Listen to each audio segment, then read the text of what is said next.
Laika! Are you stark raving mad? It was Laika. I am sure of it. That spirited little dog saved me. Laika saved you in her little space machine. I believe the correct term is capsule, General. Don't push your luck any further, Ivan Ivanovich. I fear it might snap. Oh, my apologies, General. In my excitement to explain what I discovered on the far side of the Metagalaticus Interiors, I got carried away. And it happened like this.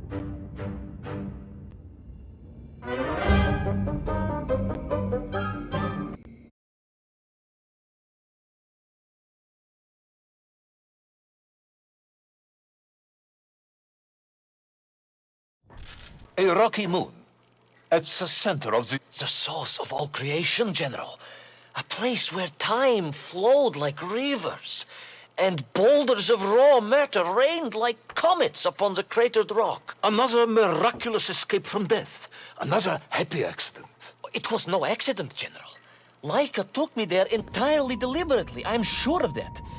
She continues to be a heroine and a savior and protector of our great nation.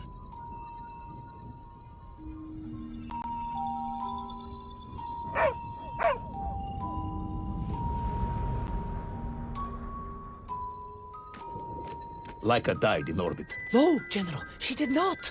She's very much alive and happy, and currently living several miles below our feet.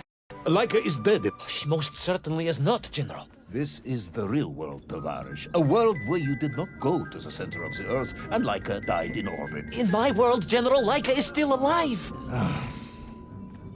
A better world, some may argue. Very well. I will live in your world for a while longer, but time is running out. Ah, yes, time, General. I was just coming to that.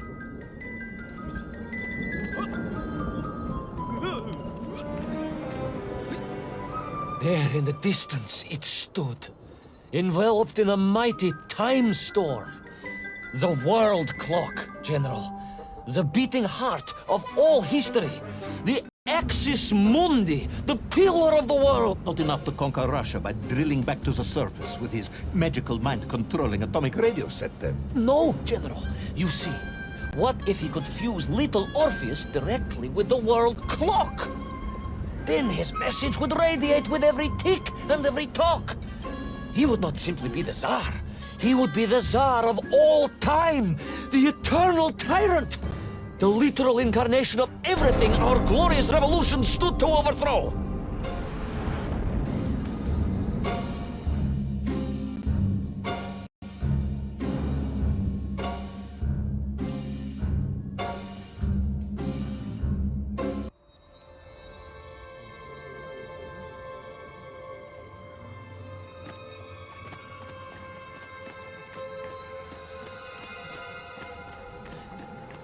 Sonikiv! Uncanny, General. But it was somehow different. I felt no cold. The waves were motionless. Indeed, it was as if I had stepped free of those rivers of time and stood on entirely motionless ground. And there in the distance, What? debris from Tsarya and tall slave mines had washed up here, almost as if I were meant to find it. And there, amongst it, the winking of steel led me to a blasting cap, and a plan began to form.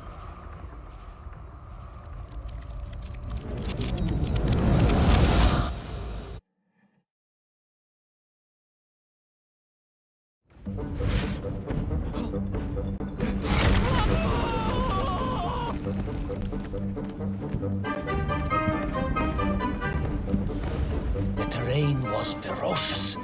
Explosive eruptions of fire and heat. Thunderous emissions. The terrain was ferocious. Explosive eruptions of fire and heat. Thunderous emissions and lethal gases. Much like your cousin Pavel, perhaps, as a result of consuming all of those stolen eggs. Aha! General, you have been listening after all!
Agartha again?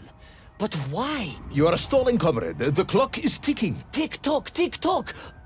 Of course! In a flash of inspiration, I understood. It was all wrong, you see, General. That we can agree on. We should never have gone to the center, because without Little Orpheus, Toll could not have become the tyrant he had. The rocket drill was his means to reach the world clock, but it was Little Orpheus that enabled him. And the time itself, the world clock itself, was determined to make matters right. With a little help from you, of course. Merely a simple pawn in a game played upon a cosmic scale, General. But a pawn who understood that he was being given a second chance to grab a chunk of the explosive resin that wondrous city was built upon.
And I was back.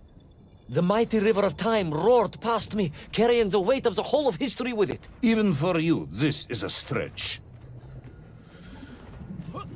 Our time is almost up. I have to submit my report. And I was back. The mighty river of time roared past me, carrying the weight of the whole of history with it. Even for you, this is a stretch. Our time is almost up. I have to submit my report within the hour. Time, General. Time was nearly up indeed. That ancient and magical river that carried me along was surely moving inevitably towards some kind of end.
Enough.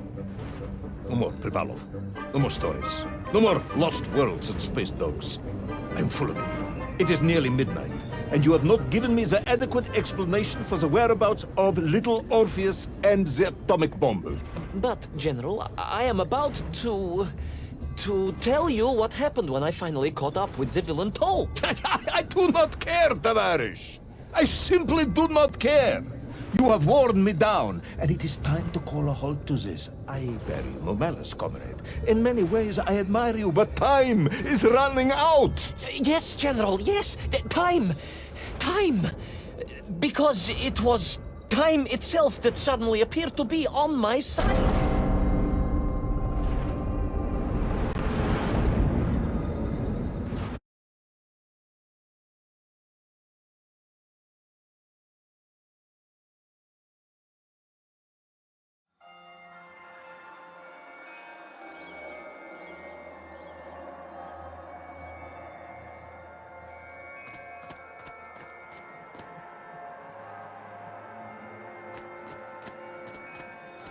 Perhaps the world clock was so impressed with your egg-wearing antics it decided to return you to Plutonia for a second attempt. I would strongly suggest you cut to the chase. The chase, yes. The pursuit of Toll and Little Orpheus. I stood there with the resin fragment in one hand and the blasting cap in the other, and then, just like that, a clock began to ring. The world clock? No, General, an alarm clock. My Slava alarm clock, in fact, given to me by Auntie Marsha. The one who married the beef investigator. The very same. And the moment I saw that clock, I knew what I had to do.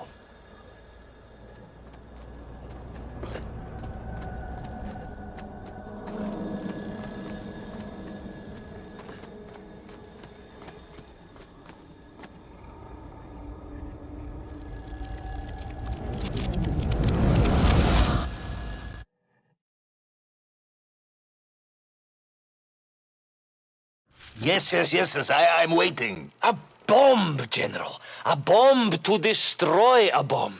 So, you decided to build a bomb, eh? A bomb to destroy Little Orpheus. It was a simple plan, really, General. Yes, you are very fond of your simple plans.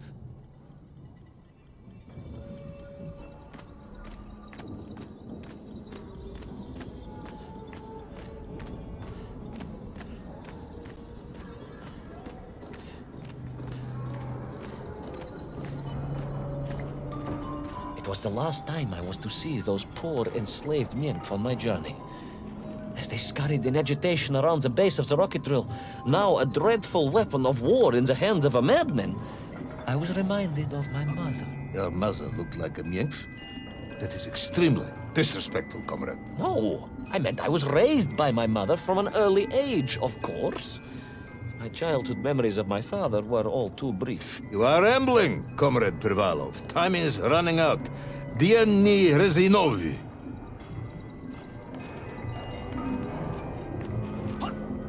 Time will run out for us all, General, will it not? And it ran out for my father on the shores of Volga.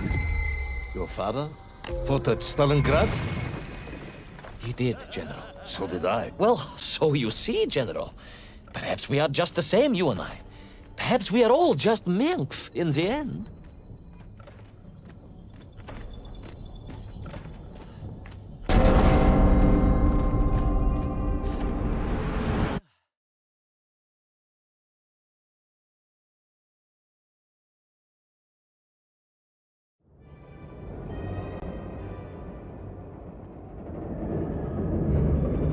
What possible use in the construction of a bomb could be found in the belly of a giant whale?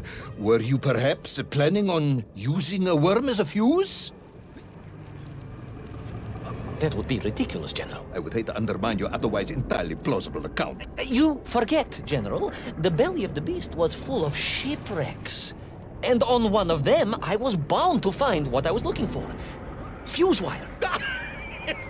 Comrade, yes, you'd forgotten all about the fuse until I reminded you, hadn't you? General, your cynicism is unbecoming to a man of your rank and stature.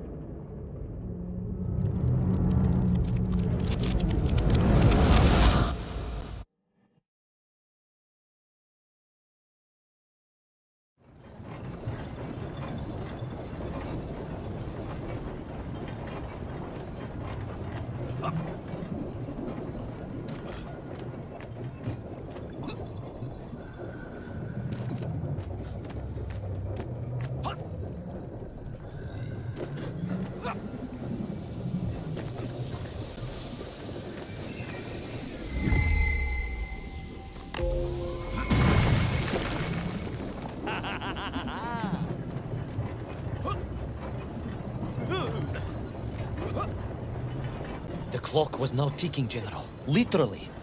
I was surrounded by time, immersed in it, floating along a river of it on a raft made of history, seeking the next moment of opportunity to hurtle backwards amongst those lost worlds. I am a patient man, Tavarish. I lost 3 toes in the winter outside Sharkovskaya in 42. A drunken dentist removed 2 frostbitten toes and 1 perfectly healthy one. You may therefore consider me a man blessed with an uncommon level of endurance for discomfort. I hate visiting the dentist. My uncle Vanya was a dentist, and he was a deeply strange man, notwithstanding the love he felt for his pigs. Is what? He was a pig dentist, General. He always claimed that the human mouth presented an insufficient challenge. Let me challenge you, comrade. You will tell me what happened to Little Orpheus.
And so to the ocean floor, and that strange submerged city, and those poor lost vessels. To find a shell case to hold all of my scavenged ingredients, the last piece I needed to construct my bomb. Ah, yes, I have been waiting for this. General? Time, Ivan Ivanovich. Whilst you have rambled on and on about it, I have simply bided mine. I am a patient man, as I have said. Yes, I don't feel I paid enough attention to the story about your toes. Do you have specially made shoes? Enough!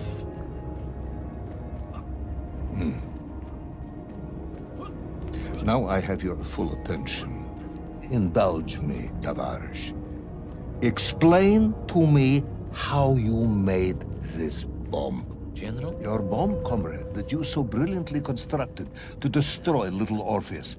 Tell me how you made it.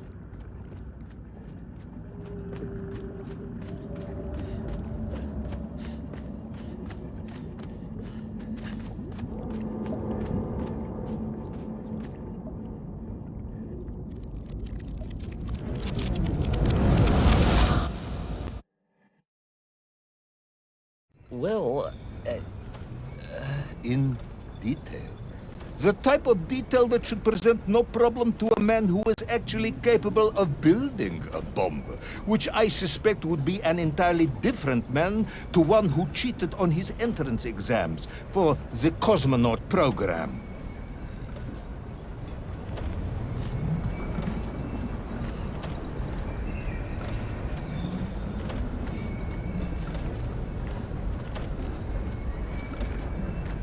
You are uncharacteristically silent, comrade. Cat got your... if I may, General, perhaps just a minute or two to gather my thoughts? There are precious few minutes left. We have reached our conclusion, I think.